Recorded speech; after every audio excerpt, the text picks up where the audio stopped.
Hi, welcome to Virtual Shakeup. I'm delighted to introduce Stephan Forseilles, who is the head of technology and digital transformation for Easyfairs. Stephan is responsible for supervising the strategic development of the company's technology solutions and digital transformation. He is also a keynote speaker to numerous conferences and events related to digital and technology and is part of UFI's Digital Innovation Workgroup. Prior to working in the exhibition industry, Stephan was CIO, CTO in the telecoms industry. Stephan will share his view on how to monetize hybrid, which we will then follow up with questions from the audience. Welcome to Virtual Shakeup, Stephan. Thank you. Hello. Thank you for having me. So I want to reflect today a little bit on how to monetize what will be happening in the next months and next years with the industry. As you said, I'm working for a company called Easyfairs. We're a trade show organizer, and we manage exhibition halls. I'm also part of the UFI digital committee, where we look at how we can help the industry get better at digital. And I'm also part of the Exhibition Think Tank Club, which is a think tank where we also reflect on how to get the industry as quickly as possible and as best as possible outside of this crisis. Before we start, I just wanted to reflect a little bit on what's been happening in the exhibition industry in the past 6 to 7 months, and I have a small video for that, and it's just like 20 seconds long. So I hope you appreciate my use of special effects, but basically that's what's happened in the industry over the course of this year. We all agree that it was a disaster. The losses were huge for the whole industry. These are numbers dating back from September, so it's even worse now, and it's everywhere in the world. So what's been happening while this was the case? Everybody has been trying things, basically, as organizers, and I discussed with a lot of other trade show organizers. We all try a lot of things. We play a little bit what I call the sorcerer's apprentice, and we've been not being very professional every time. We've improvised a lot, especially at the beginning of the crisis with different solutions. And personally, I've looked into a lot of different platforms. I've tried a lot of different platforms, both as organizer, as speaker, as attendee, etc., etc. And what most of the organizers have been trying to do, the traditional organizers, is do a kind of a cookie cutter version of their events and to bring them online as quickly as possible and sometimes as cheaply as possible. So what it gives as a result is what I call a backyard roller coaster. At best, it's not very good. At worst, it's downright dangerous. So we are all researching what to do and how can we be more professional with all of these platforms, and how can we deliver events that we can actually monetize. So what will happen in 2021? Well, first, I'm no scientist, so I have no idea when we will be getting out of this crisis. So instead of talking about what happens in 2021, I would prefer to talk what will happen before face-to-face is back and after face-to-face is back. So between now and the return of live face-to-face event at a large scale, what I think will happen personally is that the platforms that we see today will grow and consolidate very much. So there's been a lot of new companies created and a lot of companies who have moved into this field in the past 6 to 8 months. And we've seen a lot of investment as well. I use the example of Hopin. They've raised 145 million since the beginning of the year. It is very big in the event tech industry. So I think that we will see a consolidation of all of these smaller platforms, and the big one will absorb the smaller one. So I think that's one thing that will happen.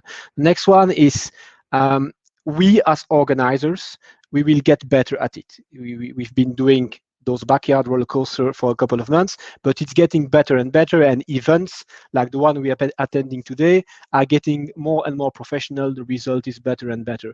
We will learn what works and what doesn't, because we're trying a lot of things and we see things working and other things not working, and we need to learn how to monetize this online side of the event.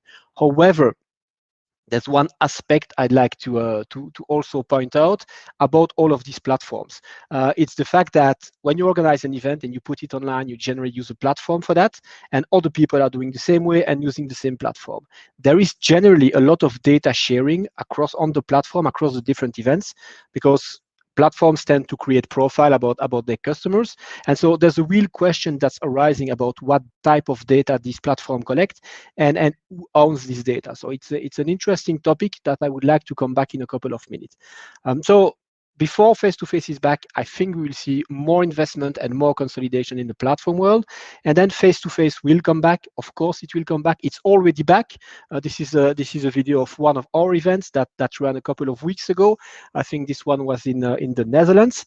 And this is a status that's made by UFI, which is the International Association of Trade Show Organizers, about what's the status of the industry. So basically, red is events are forbidden, orange is they are authorized but with a lot of restriction, and green is basically you can organize events. So you see that in some places it's already you can already organize events. For example, I think that the UK is reopening events tomorrow, if I remember well. I can't remember if it was the 2nd or the 4th of December.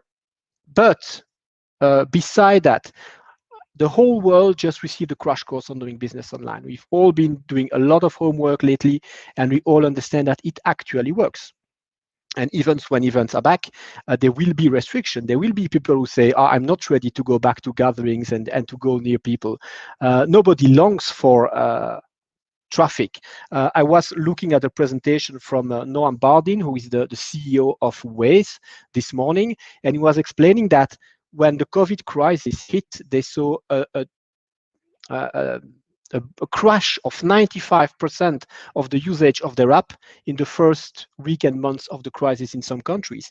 And he was saying that now they are back to the level they were before the crisis, even above for some countries like France. But he was saying even though we have the same number of kilometers driven by the users of our app, it's a very different pattern that they see. They see much less commuting to work and much more longer trips. So I don't think people want to go back to commuting very quickly. Same for traveling. Do we need to travel to go to a trade show? A lot of people will say, oh, I'm not ready to travel. I'm not ready to go to all of this hassle of traveling. And when you listen to people like Bill Gates, I think we can all agree that he is not, he's probably not stupid. He says that more than 50% of business travel will disappear in the post-coronavirus world because people now are doing business differently. So I'm sure that face-to-face will come back. I'm sure that it will still be the highlight of the year, but the sidekick is not going away. Face-to-face and online are going to live together for a long time.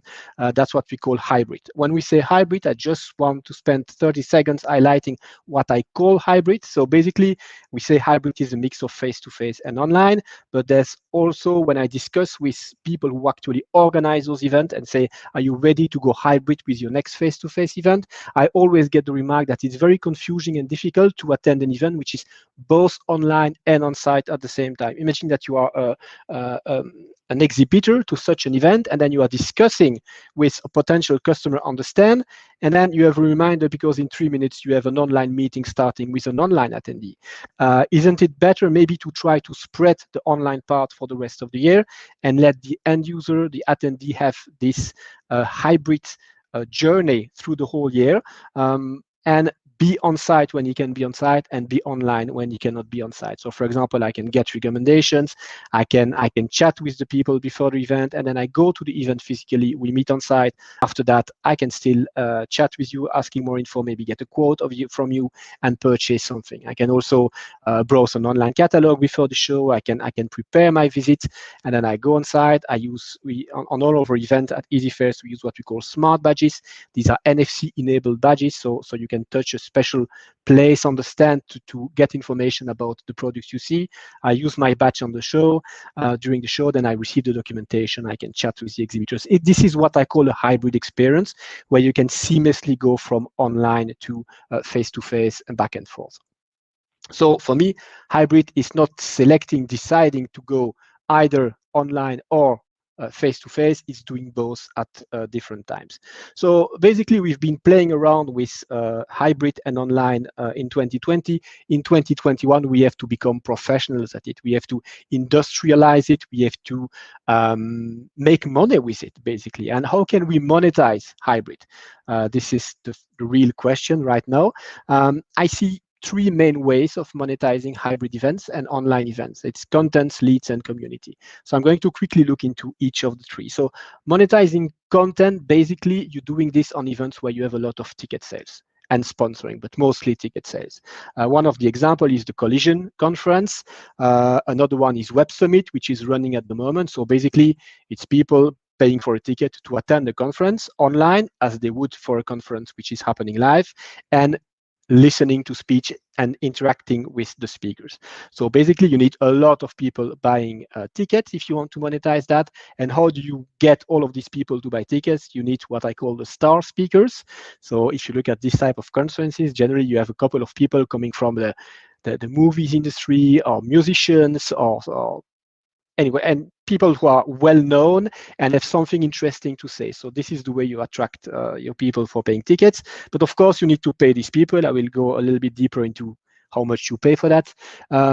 And to be able to pay these people, you need to have more people buying tickets. So you have a kind of a chicken and egg problem there.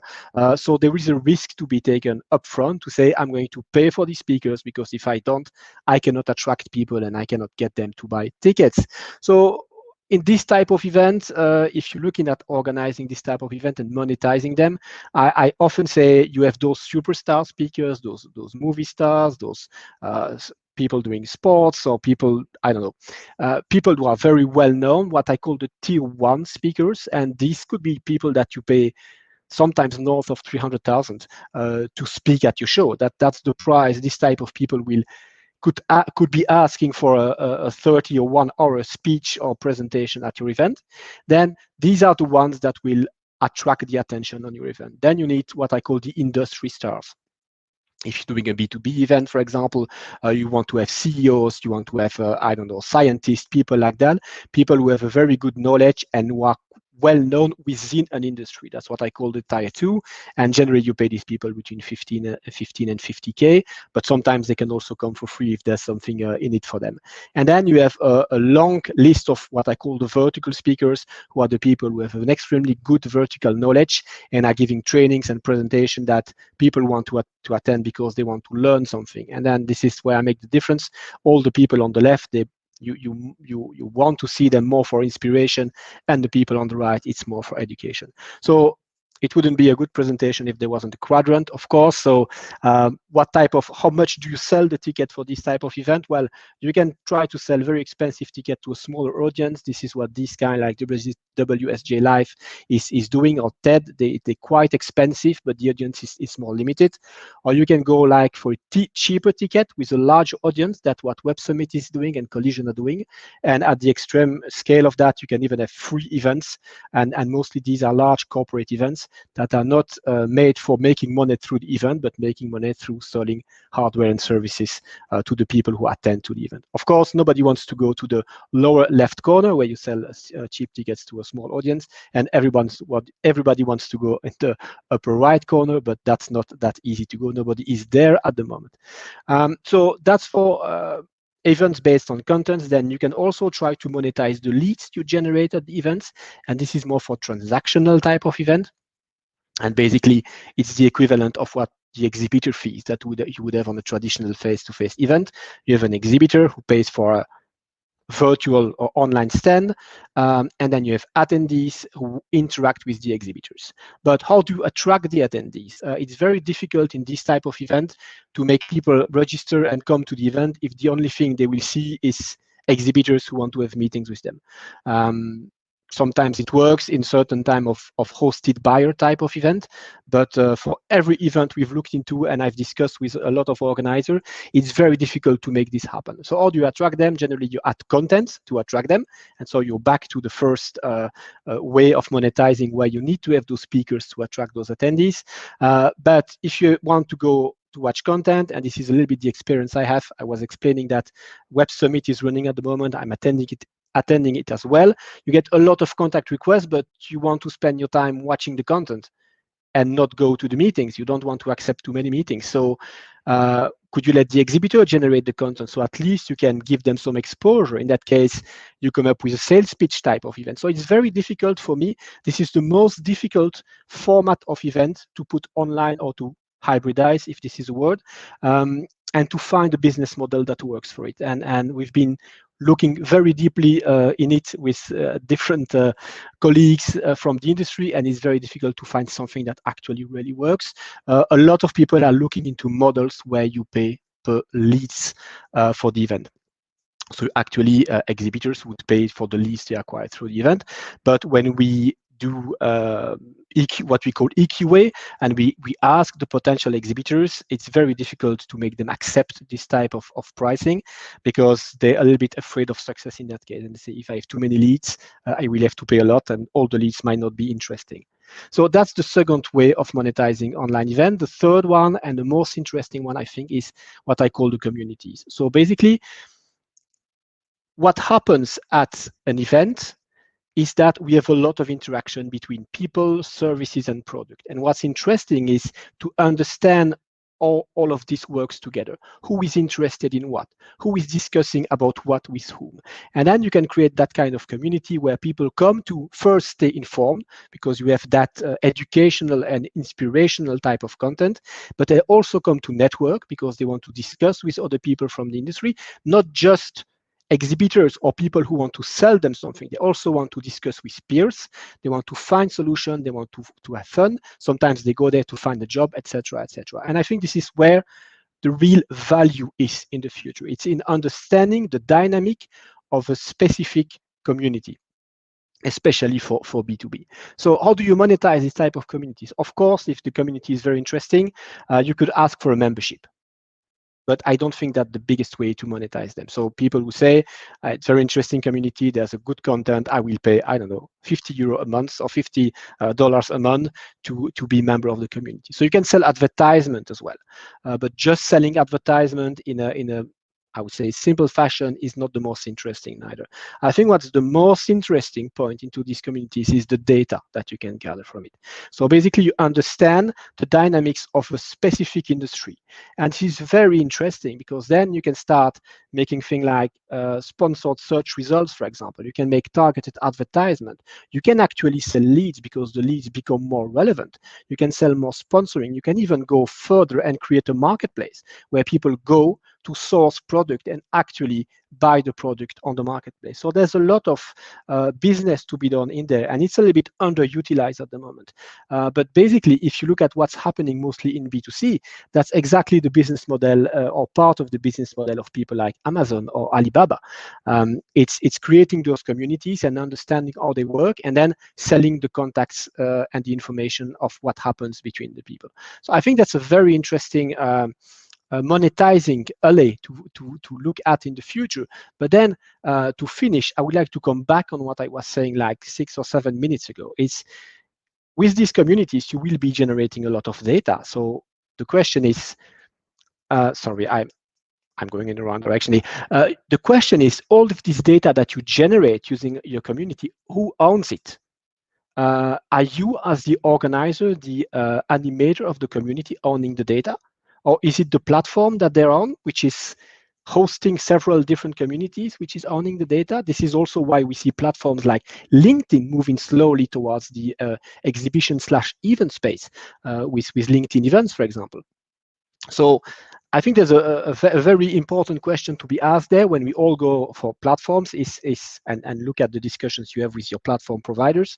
Who owns the data and who can make money with this? Because I think the communities is actually the most interesting way to make money with hybrid events in the future. So this is how I view a little bit the evolution of the business model of the trade show industry as they go towards hybrid. So happy to take your questions now. Hi, Stephan. That was a fabulous presentation. We've been getting tons of great feedback in the chat. So Thank you. What it sounds like to me when you describe this third level of monetization and the data, it's almost as if the trade show organizer is actually becoming an information provider and a marketplace between, you know, the buy side and the sell side. But I think you'll be interested in something as I get into my next question, and that's a poll we did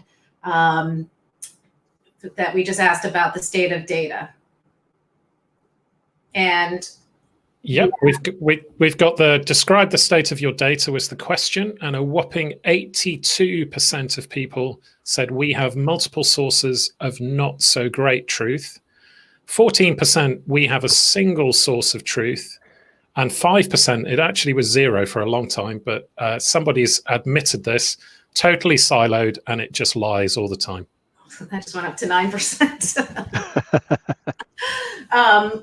So, you know, I thought that, you know, the presentation is fascinating. And I think the layup to the monetization side was actually how you look at the hybrid journey. I think prior, when we first launched, hybrid was like, how do we get an in-person event going? And while that in-person event's going, we're also going to stream it, right? What you're saying is, no, that's actually not hybrid. Hybrid is creating a better customer journey to map to an information gathering and buying process, digital, if they choose to come live, post-event, but creating a 365, 247 way for people to gather information and help them do their jobs better. Yes, indeed. So as trade show organizers and event organizers, our reason of being is putting people in contact with each other and helping you find the right people to make your business better, or to make your life better, or to move forward in your business. There's no reason that we should stop that to 1 or 2 or 3 days a year. We now have the possibility to extend that through the whole year. And I generally say that hybridizing your event, I'm sorry, I'm not a native English speaker. I'm not hybridizing is the right word, but it is a good way to break the barriers of time and space, because people can keep interacting even when the event is over or before the event happens. And people who would not have been able to visit your event because they were too far away, because they were sick, because they had something else to do, they can now still participated to the event. So I think it's much more interesting to look at this from this perspective, and there's much more business to be done by doing that than just saying, oh, I have session on my events, I will film them with a camera and I will put them online. Right. Absolutely. And I think the part that's fascinating about the data side, if you are able to take behavior that's happening on a digital platform and map it to, or not to in person, but if you're able to take that data, that behavioral data, you actually could help a sponsor understand not just the quality of the lead, but where that lead is in the buying journey, which in turn helps them accelerate pipeline. And that has huge value. Yes, but it's very difficult to deliver that value, actually, because I come back to the poll that you did, and I've been working for years into trying to move the exhibition industry towards more digitalization. And let's be honest, we are a very traditional industry. It's very difficult for us to move forward in terms of technology, and we've been basically doing things the same way since a long time.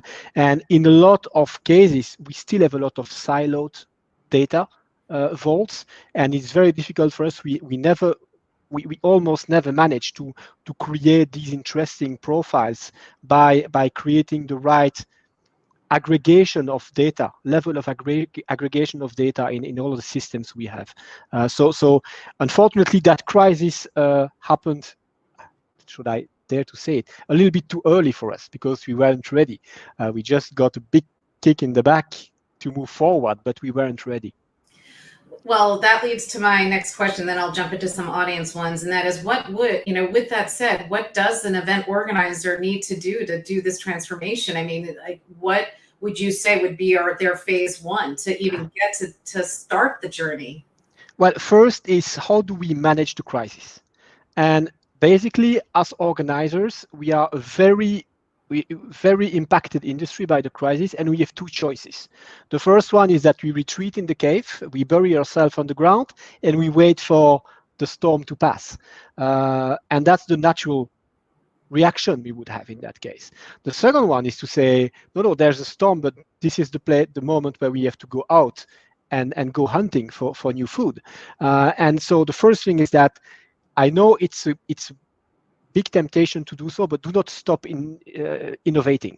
it's the right moment to innovate, because generally the teams have more time for that. It's a quiet period because there's no real life show happening anywhere. So first, keep innovating and renovating the infrastructure. I think that's the most important, getting rid of old infrastructure that would prevent us from being much more efficient with the data we have. Okay. Well, here's a question from the audience. Even with countries allowing events and security measures plus social distancing measures, do you feel companies might not want to send people to events yet?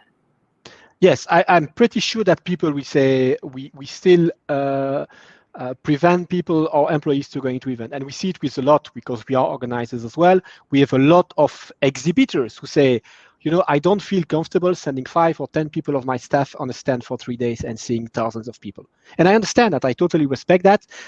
And so there are also a lot of things we can, as an industry, do to reassure them. There's a lot of protocols that you can put in place. Well, it's a totally other discussion. But I've been working on that as well, in terms of counting people, in terms of well, there's a lot of things you can do to make people feel more secure, but it will take time. Yeah. I'm sure it will take time, and it will never get back to where we were. And I think that's exactly what people like Bill Gates are trying to convey when they say that a business travel is never getting back to where it was before. Yeah, no, I think actually there are 3 components to the in-person. It's what we're allowed to do, the fear factor, i.e. whether it's a company or people, and then the third is habits have now changed. Yeah. There's another question here, which I actually also have, which is selling data as a monetization strategy, and with how that, with GDPR and privacy issues. Well, everybody has his view on that. My view for our company is that I will always fight against selling that data, because I think first it's not very, I would say, transparent and friendly to your customers, and second, I think it's a short-term strategy. Because if I go to an event and 3 days after that, I get bombarded with lots of emails from exhibitors wanting to have a meeting with me, I'm not sure next year we'll go again. So I think I would prefer very much to sell the usage of the data and tell to the people, you cannot get the list of our visitors, but we can promote your products to a subset of very well chosen by our algorithms attendees of the show, where we can say, instead of emailing or 28,000 attendees, we can show your product to 600 that are actually the most valuable. But then we have to do our homeworks in terms of data before that, of course.